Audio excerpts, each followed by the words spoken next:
Hey, muy buenos inversores, bienvenidos a un vídeo más. En el día de hoy vamos a hablar de los peores crashes que ha habido en la historia de la bolsa americana.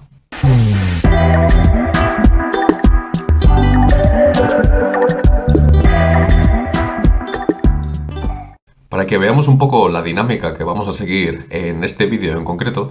vamos a dividirlo en los 7 crashes que ha habido más grandes en la bolsa americana y lo vamos a ver de cara al S&P 500, que es un poquito el índice americano que nos engloba a más acciones de distintos sectores y que está un poquito más diversificado y es mejor verlo de este sentido que no coger el Dow Jones o el Nasdaq, que son un poquito más específicos de ciertos sectores. Entonces veremos en el S&P 500 desde que se alcanzaron los últimos máximos históricos hasta que se tocó el fondo de dicha crisis o dicho crash, lo que sea en concreto. ¿Vale? Entonces, el porcentaje que os dé de información será desde los últimos máximos históricos hasta el fondo de esa corrección o de ese crash.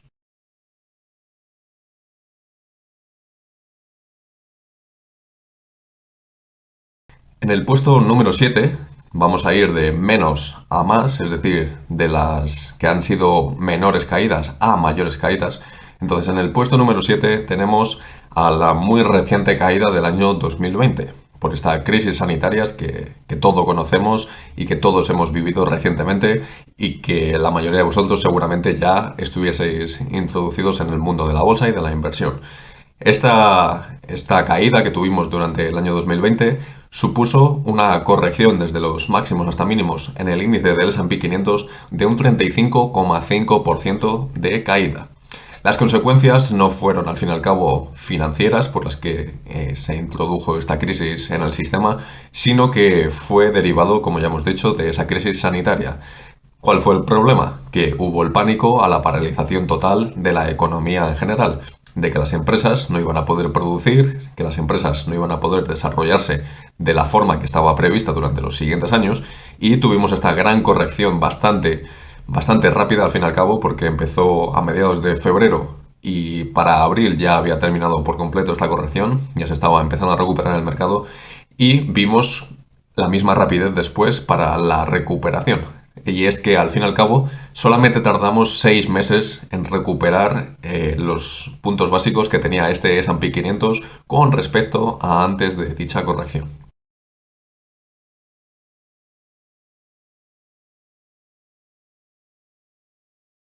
En el puesto número 6 tenemos el crash conocido como el Black Monday, el lunes negro de 1987. Esta fue una especie de crisis, más bien crash en bolsa, no llegó a ser tanto una crisis financiera para los países, pero sí que lo vimos reflejado en todas las bolsas del mundo, comenzando en Hong Kong, evidentemente por los usos horarios, y que se fueron trasladando pues, después a Europa y después a Estados Unidos a lo largo de la sesión, a lo largo del día. ¿Por qué se debió este crash? Pues este crash, al fin y al cabo, no se sabe exactamente el por qué, pero sí que se pueden dar varios motivos. Y es que después de varios años de gran crecimiento bursátil antes de 1987,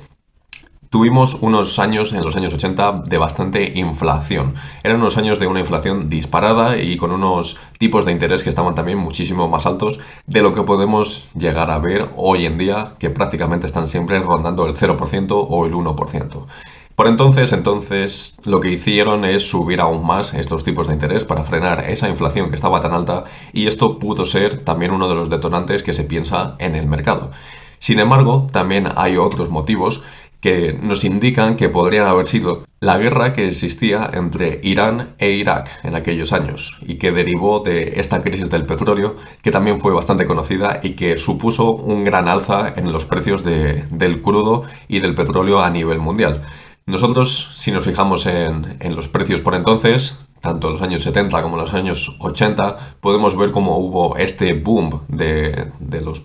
las empresas petroleras y en general del precio del crudo y cómo desde entonces pues, supuso ese incremento que llegó hasta nuestros días y que estamos viviendo también en estos momentos. Además, este crash supone el peor día de la historia de la cotización para el Dow Jones, si nos fijamos solamente en un día en concreto. Y es que cayó aproximadamente unos 510 puntos básicos de por entonces, evidentemente, pero que si nos miramos en puntos porcentuales, supuso una caída en un solo día del 22% para el Dow Jones, algo prácticamente inimaginable en el día de hoy. Si nos suponiésemos que en el día de hoy cayese de esta forma, es decir, aproximadamente un 22%, significaría que el Dow Jones en un solo día podría caer 8.000 puntos. Es decir, sería un auténtico desastre.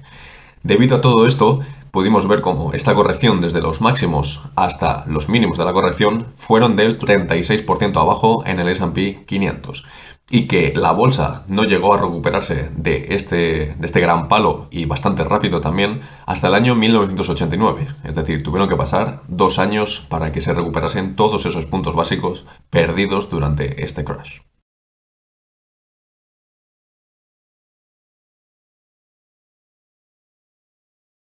En el puesto número 5 de los mayores crashes tenemos el crash de 1970 o crash tecnológico del año 1970.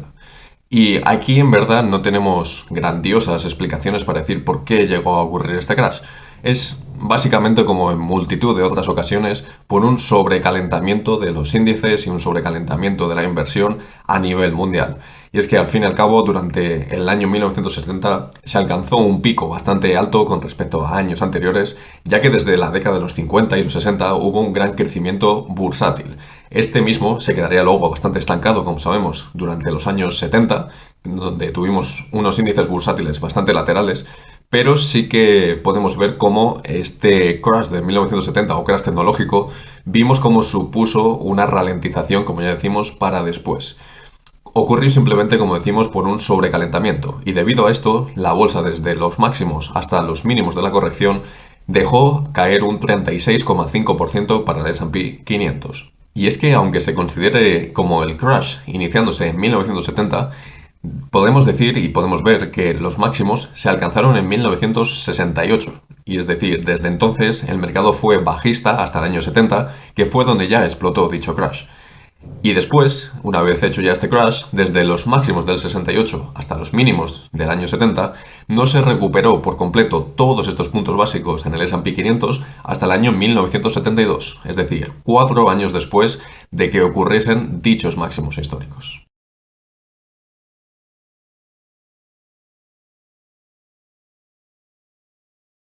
En el puesto número 4, ahora tenemos la crisis del petróleo de 1973. Y fijaros cómo prácticamente en este año veníamos, como acabamos de decir, de recuperarnos de este crash de 1970, que se recuperó en el año 1972. Pues al año siguiente tuvimos una crisis económica y una crisis que evidentemente se trasladó a los mercados financieros y que por eso también se ve como en los años 70 prácticamente la bolsa fue lateral y que no se fue a ninguna parte, porque fue básicamente acumulando una cosa tras otra.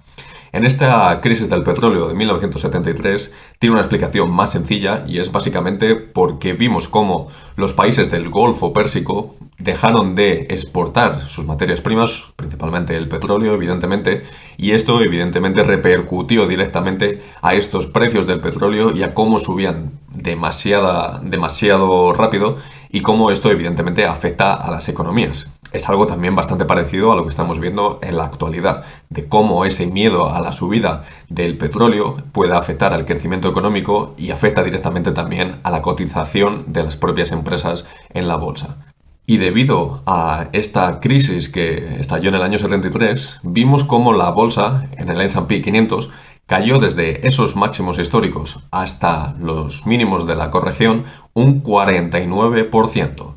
Y esto no se llegó a recuperar, todos estos puntos básicos perdidos, hasta el año 1980. Es decir, tuvieron que pasar otros 7 años para que viésemos cómo la bolsa se volvía a recuperar. En este sentido, esa es la explicación básica de por qué si miramos un gráfico de los años 70 vemos que prácticamente no se hizo nada con el dinero invertido si eran evidentemente largoplacistas los inversores de por entonces.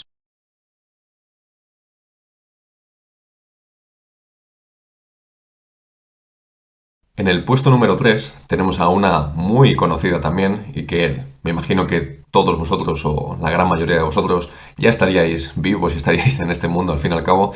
que es la burbuja de las .com. Y es algo que ahora mismo se está asemejando bastante o que se ha querido comparar bastante con lo que tuvimos durante el año 2021 y que ahora mismo pues prácticamente estamos corrigiendo. Hay muchas personas que veían muchas similitudes de esa burbuja que explotó a la que tenemos ahora mismo y que evidentemente tenemos ese mercado bajista derivado de un gran crecimiento bursátil durante los últimos 2 años. ¿A qué se debió esta burbuja.com? Pues básicamente, como todas las burbujas, a un sobrecalentamiento de la economía en un sector en concreto. Y es que durante los años 90 la visión del futuro era todo basarlo en la tecnología y se empezaron a crear muchísimas empresas tecnológicas, hubo muchísimo desarrollo tecnológico y esto evidentemente se vio trasladado también al mundo bursátil, que muchísimas otras empresas que anteriormente no cotizaban empezaron a cotizar en bolsa para verse beneficiadas de todo este dinero de los inversores y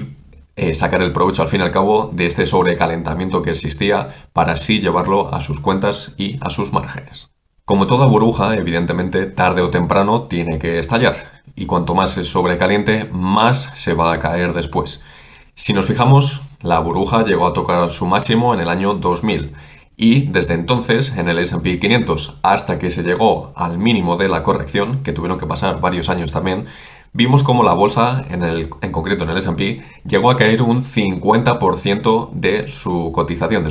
sus puntos básicos. Si nos fijásemos en otros índices, como el Nasdaq, por ejemplo, podemos ver cómo cayó más de un 80%. Pero por eso mismo, como era una bolsa,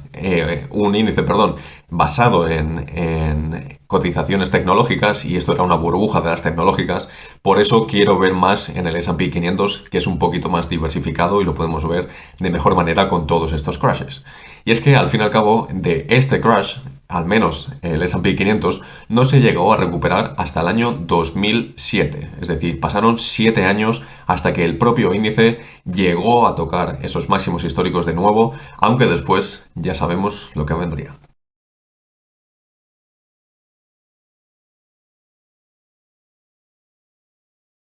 Y es que en el puesto número 2, me imagino que muchos ya conoceréis el orden que vamos a ir siguiendo en estos momentos, en el puesto número 2 tenemos la crisis financiera del año 2007-2008. Cuando se estalló por completo y hubo esta caída masiva fue ya en el año 2008, aproximadamente septiembre, octubre de 2008. Y esto es algo que todos habréis vivido, siendo, si sois jóvenes, pues como yo, cuando éramos más pequeños, si sois un poquito mayores, pues me imagino que os pillaría ya en edad laboral y lo viviríais de otra forma diferente, pero es algo que todos conocemos y es algo que sabemos cómo ha lastrado a todas las economías mundiales durante muchos, muchos años y llegando a haber algunas que todavía no se han recuperado al 100% en muchos aspectos económicos, tanto a niveles de deuda como en otro tipo de elementos sociales y de muchas otras materias. Entonces, esta crisis financiera se viene hablando de que fue detonada al fin y al cabo por la quiebra de Lehman Brothers. Lehman Brothers era uno de los principales bancos de inversión a nivel mundial que estaba situado en Estados Unidos y que de repente, de un día para otro, su cotización en bolsa llegó a caer un 96%. Evidentemente, la empresa pasó a quiebra, no estaba preparada por la crisis financiera que se estaba gestando durante los últimos años, incluso desde la década de los 90 prácticamente podemos llegar a decir. Es algo que se ve bastante bien reflejado en la película La Gran Apuesta sobre Michael Burry y otros muchos inversores que la vieron venir en parte. Y es que vino todo en concreto por un sobrecalentamiento de las hipotecas basura. Si escucháis la palabra de la subprime, pues viene todo relacionado de este mundo. Y es que al fin y al cabo, antes de que toda esta burbuja inmobiliaria explotase, prácticamente todos los bancos a nivel mundial lo único que hacían era sobrecalentar aún más ese mercado inmobiliario, porque tenían ese ansia de crecimiento económico, de mejorar sus cifras de crecimiento año tras año, que prácticamente tendrían que ir aumentando sus riesgos, tanto al hacer inversión como cuando hacían uso del crédito de cara a los clientes y prácticamente no se ponía ninguna pega a que una persona recibiese un crédito bastante grande para pagar una casa o para pagar lo que fuese. Por eso las hipotecas basura, las subprime y que, bueno, evidentemente se podría investigar bastante más a fondo, pero que esta es la estructura general que podemos ver de cara a esta crisis. Llegó a explotar de lleno en todos los países a nivel mundial y tumbó toda la economía occidental por completo. De esta crisis podemos ver cómo el mercado bajista ya empezó durante el año 2007, que fue cuando se llegaron a tocar los últimos máximos históricos y recién recuperado lo que ya vimos durante la burbuja.com. Es decir, se recuperó en el año 2007 y a partir de ahí, pocos meses después, empezamos ya esta corrección de lo que venía a ser después la crisis financiera del año 2008. La gran caída, como hemos dicho, se produjo ya en el año 2008. Pero después, desde esos máximos hasta los mínimos de la corrección, el S&P 500 llegó a caer un 57,5% y no se recuperó por completo de toda esta caída hasta el año 2013, que fue cuando ya tuvimos este mercado bastante alcista durante toda la década de los años 10 y que al fin y al cabo tardó 6 años desde máximos hasta nuevos máximos en volver a recuperar lo perdido durante la crisis financiera.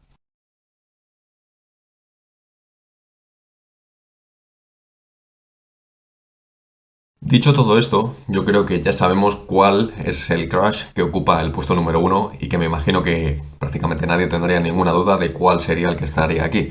Y es que nos referimos al crack de 1929. Ha sido la mayor devastación en la bolsa en toda la historia. Hemos visto caídas durante un día bastante fuertes, pero no tan prolongadas como llegó a ocurrir durante el crack de 1929. Y es que al fin y al cabo, muchas burbujas, como hemos dicho, tienen muchísimas cosas en común. Y no va a ser menos con el caso de 1929, ya que fue un sobrecalentamiento de la economía en general y sobre todo de los mercados financieros, que por entonces prácticamente no estaban regulados y no tenían tanta regulación como tenemos hoy en día con la SEC, traducida del inglés. Y si nos fijamos en muchas otras instituciones y muchas otras normativas que tenemos hoy en día, que por entonces prácticamente no existían.